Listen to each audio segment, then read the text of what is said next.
Oke, assalamualaikum warahmatullahi wabarakatuh. Jadi sampoku di sana di Makang di aliran sungai Kamaraan Anak Salupoku. Jadi di episode kali ini kami bersama teman-teman akan menyusuri benda-benda bersejarah yang ada di Salupoku dan Kamaraan. Salah satunya adalah goa. Oke, sebelum lanjut kita intro dulu. You should take it slow.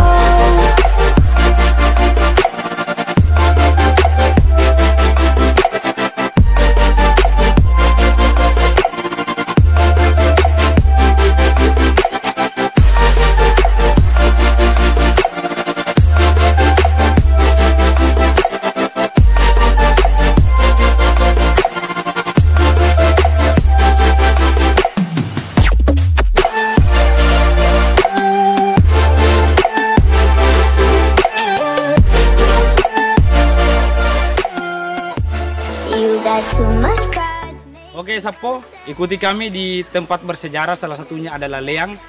Ayo, ikuti saya.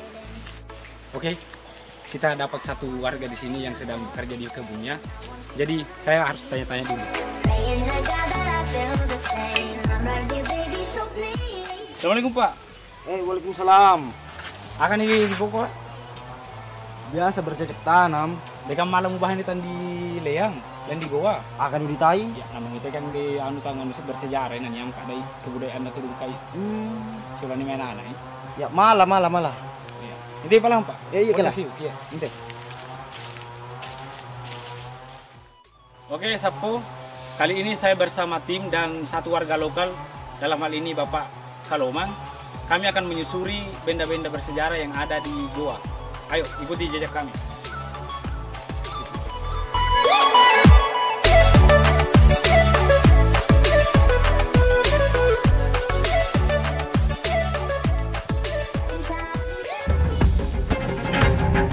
Saha. Lomba. Saha itu.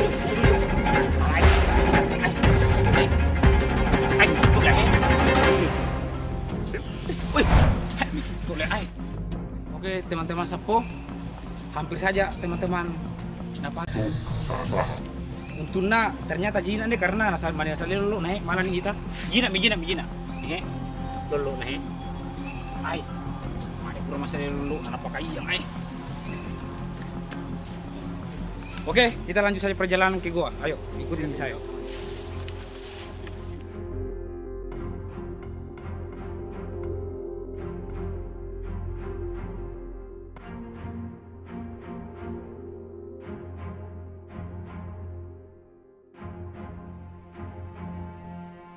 Oke, Sapo, teman-teman sudah melihat bukti peninggalan sejarah yang ada di Dusun Kamaraan.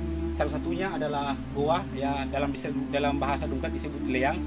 Nah, inilah salah satu peninggalan sejarah yang sangat lama. Kita bisa melihat bebatuan yang ada di sini, yang umurnya mungkin sudah ribuan tahun. Tapi untuk menjelaskan sejarah dari goa ini, ada skripsinya di bawah sini. Di bawah sini. Ada di bawah sini. Jadi, teman-teman bisa melihat secara langsung peninggalan sejarah yang ada di Dusun Kamaraan, khususnya di Desa Dungkait yang akan kami angkat ini sebagai sebuah simbol bahwa sejarah itu tidak bisa dilupakan. Karena sejarah adalah peristiwa masa lalu yang menjadi pelajaran buat kita di masa depan. Oke, Sapo di sana. Jadi teman-teman, kita sudah melihat gua ini, bagaimana kondisinya dan betapa tidak terurusnya sejarah benda bersejarah ini atau peninggalan sejarah ini. Jadi kami juga tidak bisa masuk karena menurut kata Pak Kaloman tadi bahwa gua ini harus diminta izin untuk masuk. Apalagi kita tidak punya alat untuk masuk. Jadi kita ikuti saja, kalian teman-teman ikuti saja perjalanan kami ke tempat wisata atau peninggalan sejarah yang lain. Ayo ikuti kami.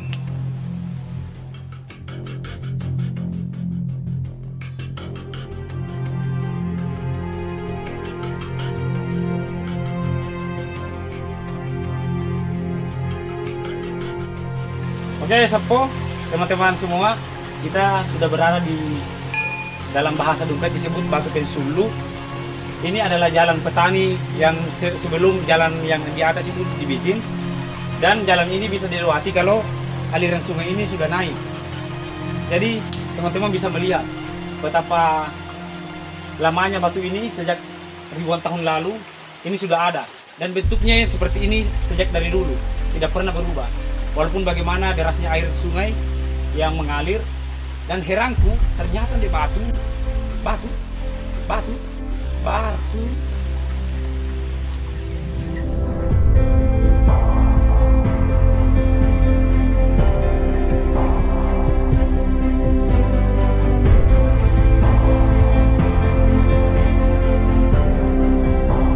Oke, Sapo, teman-teman sekalian, kami sudah sampai di titik ketiga, yaitu batu poni atau batu bunyi.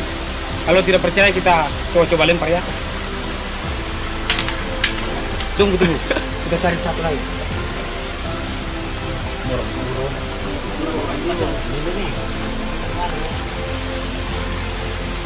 Oke, kita coba satu kali lagi. Nah, teman-teman sudah mendengar sendiri, ini adalah batu poni atau benda bersejarah, salah satu benda bersejarah yang ada di Desa Dungkait, dan ini sudah dilupakan oleh sebagian masyarakat. Dan dari video ini, teman-teman, kami akan mengangkat kembali batu poni ini. Jadi dari batu ini, menurut mitos yang ada di masyarakat atau cerita-cerita yang ada di masyarakat, batu ini adalah salah satu peninggalan Belanda yang di dalamnya katanya itu emas. Tapi itu cuma konon katanya. Entah bagaimana. Untuk lebih jelasnya, lihat di deskripsi di bawah ini. Jadi teman-teman bisa melihat batu poni ini dan penjelasan di bawah ini nanti. Oke, ikuti kami.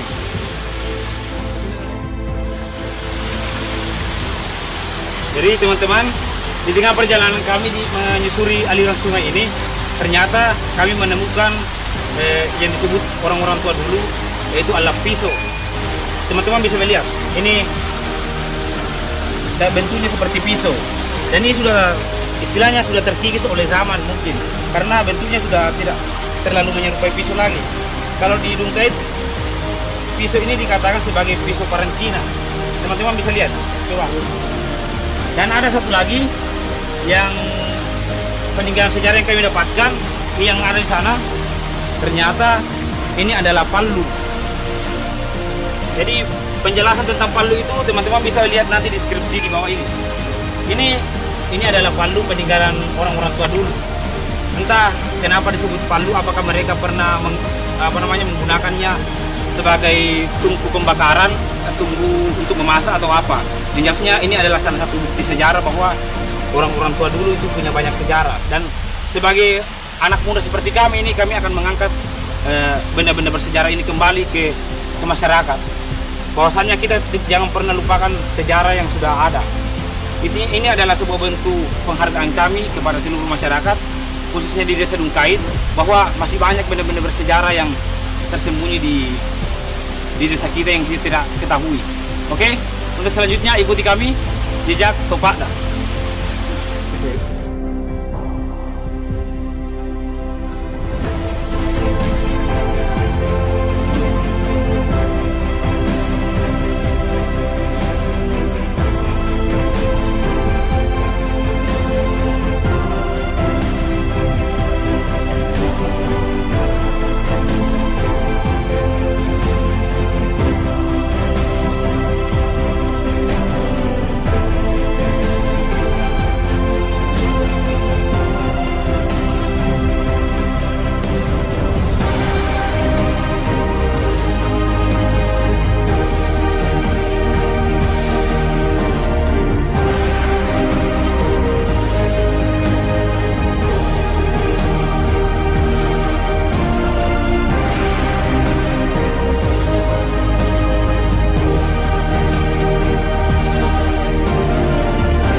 Oke, Sampo, kami bersama teman-teman dan kru sudah berada di aliran sungai Tajan Nating yang ada di Kamarang. Kami akan menyusuri sungai ini karena konon katanya sungai itu ada di bawahnya menurut cerita masyarakat, yaitu Kalolong. Nama Kalolong itu sendiri berasal dari bahasa Dungkait yang mungkin teman-teman atau penonton yang di episode kali ini bisa melihat di deskripsi di bawah ini. Jadi ikuti perjalanan kami, jejak Topakda.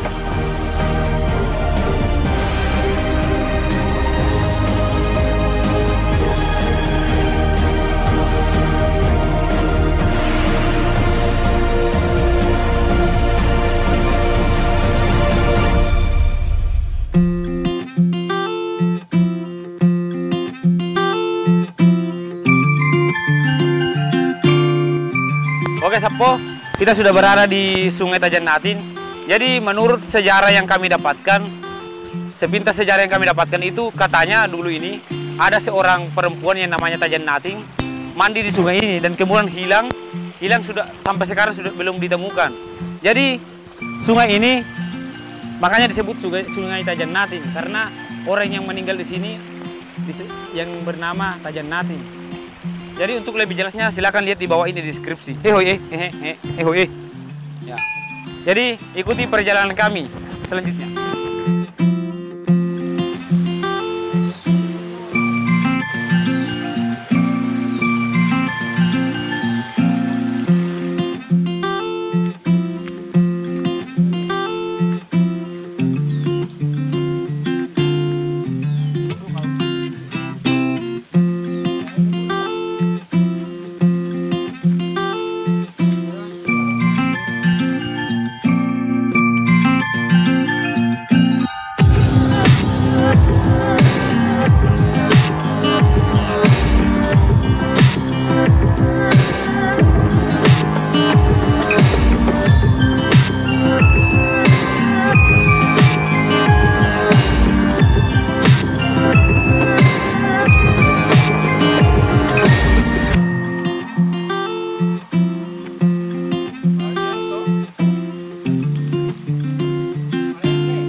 Oke, Sapo Kudiana sana, kita sudah sampai di titik selanjutnya yaitu Batu Kiteme atau dalam bahasa Indonesia itu disebut batu kencing.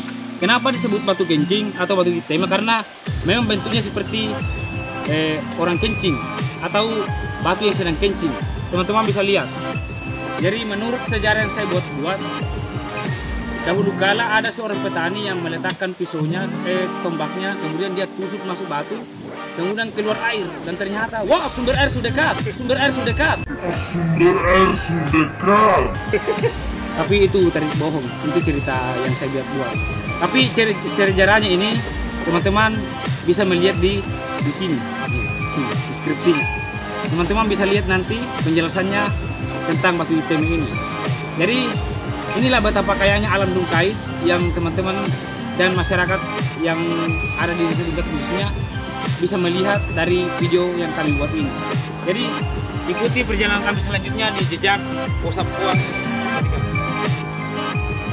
Oke teman-teman, Sapoku di sana kita sudah berada di titik terakhir yaitu Salangsang atau air terjun yang di dalam bahasa Indonesia. Salangsang ini terbentuk dari batuan alam. Ini semuanya dibentuk oleh alam, bukan manusia. Kalau manusia adalah senyummu. Jadi teman-teman bisa menikmati fasilitas alam yang sudah disediakan oleh alam itu sendiri. Teman-teman bisa lihat kesegarannya dan sebagainya, aliran alam yang alami, aliran airnya. Dan jaraknya ini dari desa Dungkait, dari pemukiman warga itu kira-kira kurang lebih 1 kilometer. Jadi teman-teman bisa melihat sendiri masih banyak peninggalan atau wisata yang di Dungkait yang belum diekspos. Salah satunya ini adalah Salangsang. Kalian bisa melihat sendiri bagaimana keindahannya. Jadi di episode kali ini mungkin cukup sampai di sini. Oke, jadi video selanjutnya yang berbicara tentang kearifan lokal nanti teman-teman bisa melihat di video selanjutnya. Oke, sekian dan terima kasih.